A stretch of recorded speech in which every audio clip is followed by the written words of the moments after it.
Olá, pessoal, sejam bem-vindos à nossa aula de técnicas de caracterização. Hoje vamos falar sobre calorimetria exploratória diferencial e sobre análise térmica diferencial. Bom, a nossa aula será dividida em objetivos, introdução, desenvolvimento, conclusão e, por fim, apresentaremos as referências bibliográficas. Bem, os nossos objetivos são introduzir conceitos de métodos termoanalíticos, apresentar a técnica de análise térmica diferencial, apresentar também a técnica de calorimetria exploratória diferencial DSC e apresentar, né, algumas aplicações, né, sobre os métodos em estudo. Bom, como dizemos, né, como já analisamos na aula passada sobre termogravimetria, a análise térmica é um grupo de técnicas nas quais uma propriedade física de uma substância e os seus produtos de reação é medida como uma função da temperatura, enquanto a substância é submetida a um programa controlado de temperatura. Então, para se constituir uma técnica termoanalítica, tem que três critérios devem ser atendidos, que são: uma propriedade física tem que ser medida, a medida deve ser expressa direta ou indiretamente como função da temperatura, e também a medida tem que ser feita sobre um programa controlado de temperatura. Existem várias técnicas, né, termoanalíticas. Já falamos da TG, né, que a propriedade física a ser medida é a massa. A análise térmica diferencial é a temperatura, a DSC, a entalpia. Essas duas nós vamos falar agora na nossa aula. Temos também a análise térmica, termomecânica, que a propriedade física é a deformação, e também a EGA e a EGD, que é os gases, né? Então, todas essas técnicas, né, há uma programação de temperatura, no qual envolve aquecimento e ou resfriamento com taxa de variação da temperatura controlada, que pode ser constante ou modulada, ou em algumas técnicas pode ser um ciclo termodinâmico. Bem, o que é a análise térmica diferencial? Na sua definição, há pouca diferença em relação à DTA. A diferença está apenas na medida da propriedade física, né?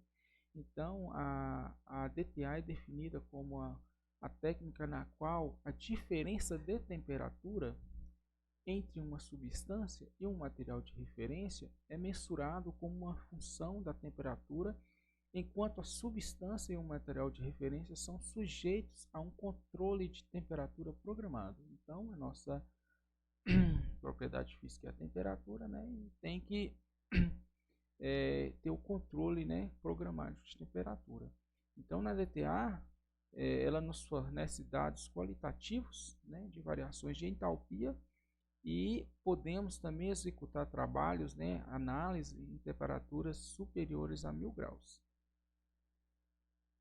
A outra técnica, a DSC, que é a calorimetria exploratória diferencial, ela é a técnica na qual mede-se a diferença de energia, né? Essa é a propriedade física, fornecida à substância e a um material de referência, em função da temperatura, enquanto a substância e o material de referência são submetidos a uma programação controlada de temperatura. Então, na DSC, nós temos dois modos de medições, que é por compensação de potência e por fluxo de calor.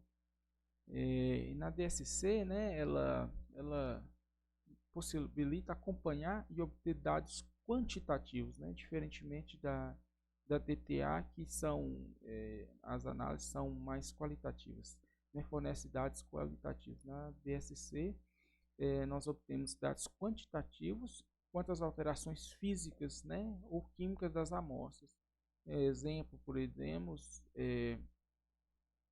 Podemos ter mudança no estado físico, né, como fusão, ebulição, transições de fase, né, modificação da estrutura cristalina.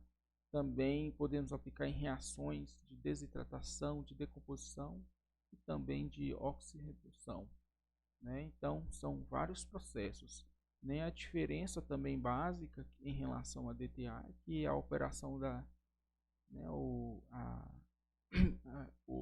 a DSC opera em temperaturas menores do que em torno de 725 graus Celsius, né? Então, superiores a isso, utilizamos a DTA. Bem, aqui nós temos um esquema genérico da DTA e DSC, né? Então, nós temos aqui representado na figura 1, né, o esquema genérico da análise térmica diferencial, né, o modelo clássico. Nós temos aí na letra B a DSC, né, a DSC com fluxo de calor, né, e temos também na letra C aí a compensação, a DSC com compensação de potência. Então, a diferença entre a DSC com compensação de potência em relação à DSC com fluxo de calor é que na compensação com potência nós temos aí aquecedores individuais, né? Então, a temperatura da amostra e da referência são iguais, né? Então, o que se mede é o calor dissipado, né? Enquanto isso, na DSC com fluxo de calor, né, o que se mede é a diferença de temperatura da amostra em relação à referência. A DSC com compensação de potência foi patenteada pela Perkin-Elmer, né, e outras empresas patentearam esse modelo, né, aqui com fluxo de calor, né. Então, ela também pode ser chamada de DTA, né, um tipo de DTA, né. Então, essa DSC com fluxo de calor. Aqui nós temos um equipamento moderno de DSC. Bem, as curvas, né, são geradas curvas com esse tipo de análise, né, tanto DTA quanto DSC. Nós podemos gerar curvas que elas nos dão, né, nós podemos avaliar a reação, né. Então, aqui nós temos um gráfico na letra A que ele uma substância está sendo aquecida. Se não houver nenhum efeito térmico aqui, nós temos uma reta, né? Agora, se houver um efeito térmico, né, uma inflexão, essa inflexão dessa curva aqui, que está para baixo, ela nos indica que é um processo endotérmico, certo? E no caso de uma inflexão, né, para cima, nós temos aqui um efeito exotérmico. E da mesma forma, a DTA segue as mesmas condições, né? A DTA, ela na curva que há no processo que o pico está para baixo, significa que é um processo endotérmico, e exotérmico quando o pico está para cima, né? Então, a DTA aqui nós medimos a diferença de temperatura, né? São diferentes. Agora, na DSC com compensação de potência, a temperatura da amostra é igual à de referência. Então, é o calor dissipado, né, que é medido. E aqui é o inverso, né, da DTA, né, da curva DTA. O pico para cima, ele é endotérmico, e o pico para baixo significa um processo exotérmico, né? Então, na DSC nós temos aqui o eixo da ordenada indicando variação, né, de energia por temperatura, e na DTA nós temos a variação de temperatura entre a amostra e referência em relação à temperatura. Bom, assim como na TG, né, na termogravimetria, vários fatores afetam as medidas, né? As medidas que são feitas. Então, aqui nós temos alguns fatores, né, relacionados a DSC, como razão de aquecimento, variação da massa da amostra, variação no adensamento da amostra, influência dos gases, e também temos fatores relacionados à DTA. Inclui razão de aquecimento do forno, natureza do suporte de amostra, influência da atmosfera do forno, dentre outros. Então, antes da análise, né, é necessário verificar esses fatores, né, para que não ocorra alterações nas curvas. Assim, também é importante calibrarmos o instrumento, né, de análise DSC e DTA, porque a amostra está o instrumento está relacionado com sua geometria, né, com a condutividade térmica do suporte da amostra. Então isso aí pode sofrer alterações. Então é necessário que esse instrumento seja calibrado, devidamente calibrado, né, antes de ser utilizado. Aí nós temos alguns calibrantes, né? Alguns calibrantes que são utilizados são eles mercúrio, galho, nós temos o índio, o estanho, chumbo, zinco e assim por diante. Então, já definimos, né, as duas técnicas, né, termoanalíticas, já falamos um pouco como são o que é gerado, né, que informação é disponibilizada. Então é importante falar onde é utilizado e que aplicações a DSC e DTA são utilizadas. Então, em geral, né, o princípio geral da utilização desses métodos é na medição de temperatura de transição, medição da entalpia de transição e na medição da capacidade térmica, né? Então, temos algumas especificidades, mas no geral são essas medições que são feitas. O uso mais simples da DSC e DTA é na identificação e caracterização de materiais. A identificação é quando temos um material que ele é desconhecido e nós comparamos esse material com um banco de dados, né, com a lista de possíveis candidatos com suas temperaturas de transição ou entalpias. Agora, a caracterização já é a determinação da temperatura de transição e entalpia para uma amostra que é conhecida. Então, essa é a diferença básica entre a identificação e a caracterização. Então, aqui nós temos os casos específicos, né, de uso e aplicações.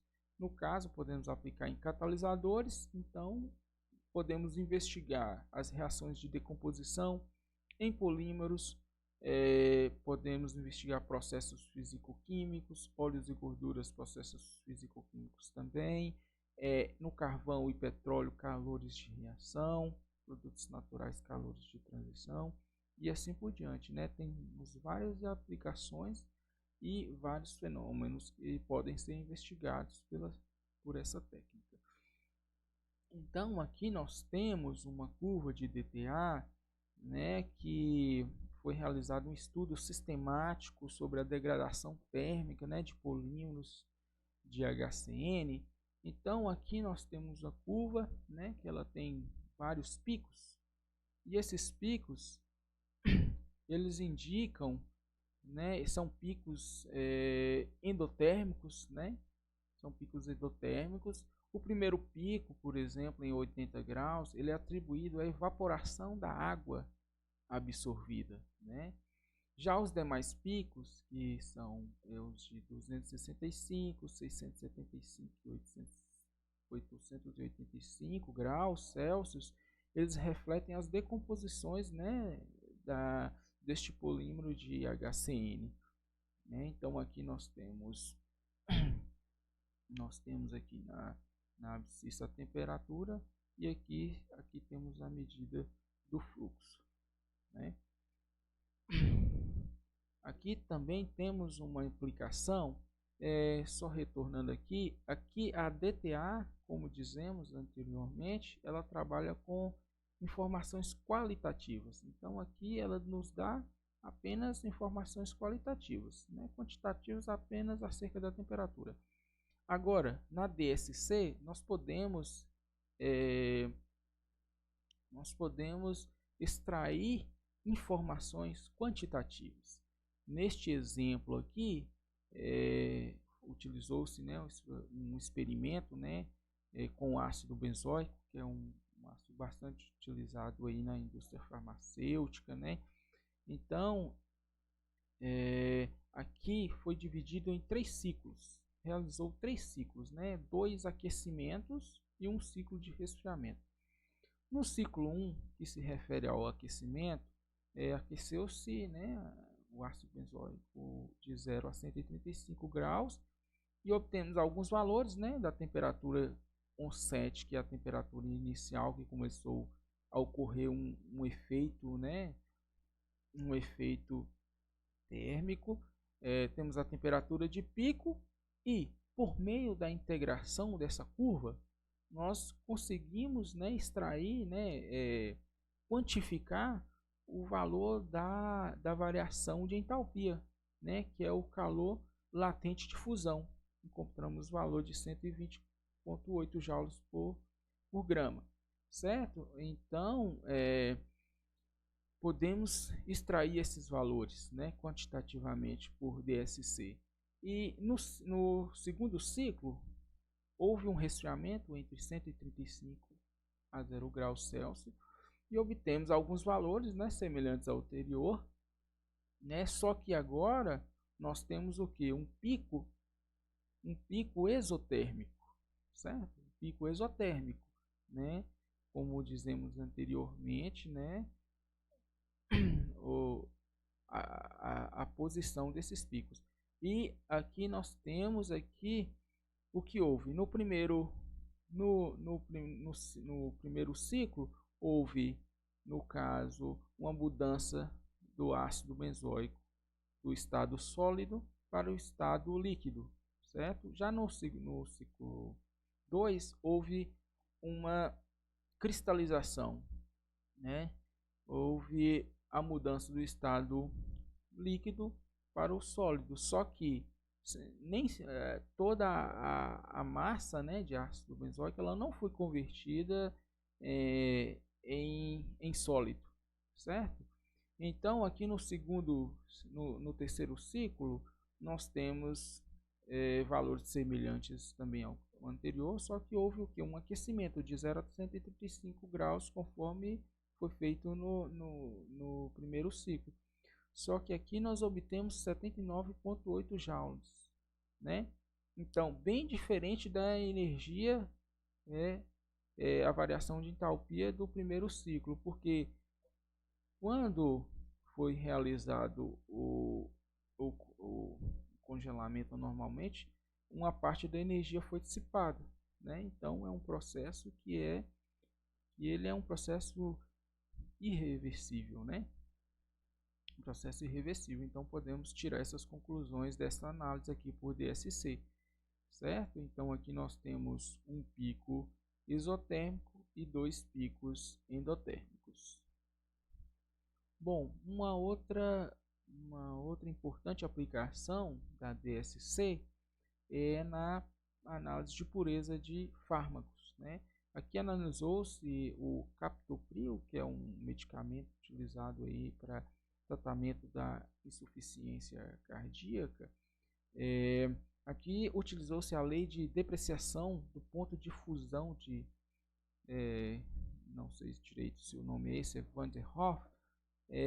Nós temos essa lei, né, que em TS é a temperatura observada da amostra, T0 é a temperatura de fusão da amostra pura, X2 é a fração molar das impurezas, ΔH é a entalpia de fusão, R é a constante universal dos gases.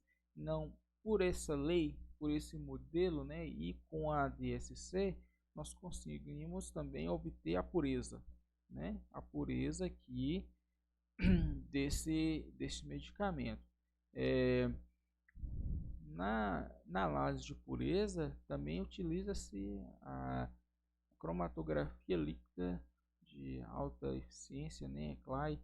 Então, ela também é bastante utilizada, mas é um pouco mais caro e você precisa utilizar uma quantidade maior de amostra para análise. Enquanto na DSC, você é bem mais barato, né, um custo bem menor, e você necessita de pouca amostra, né, para análise. Então, essa técnica é bastante utilizada nesses processos também. Bom, vimos nessas duas técnicas as definições, né, entre a DTA e a DSC. Vimos também que elas são bastante semelhantes, né, que é utilizada em vários processos simultaneamente, né?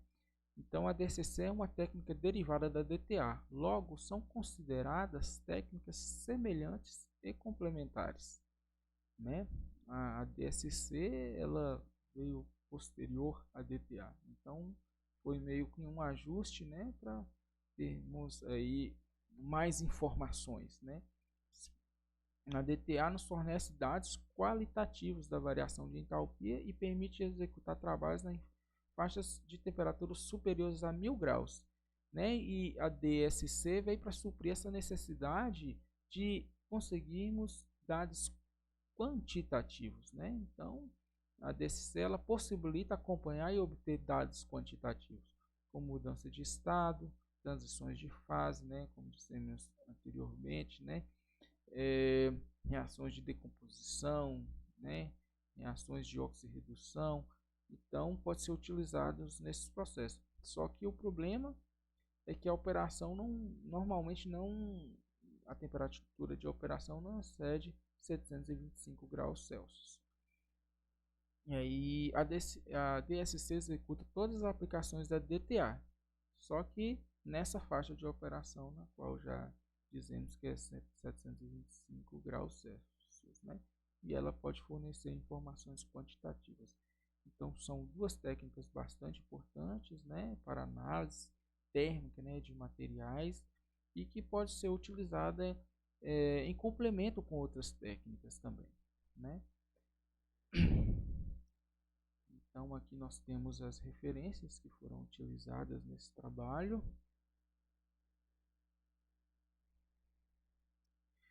Então é isso, espero que ficou bem explicado, que a apresentação das técnicas, né, as aplicações, né, como funciona, por que utilizamos essa técnica, né, essas técnicas, né, em quais aplicações. Então espero que todos entenderam bem esse assunto. Então um abraço a todos.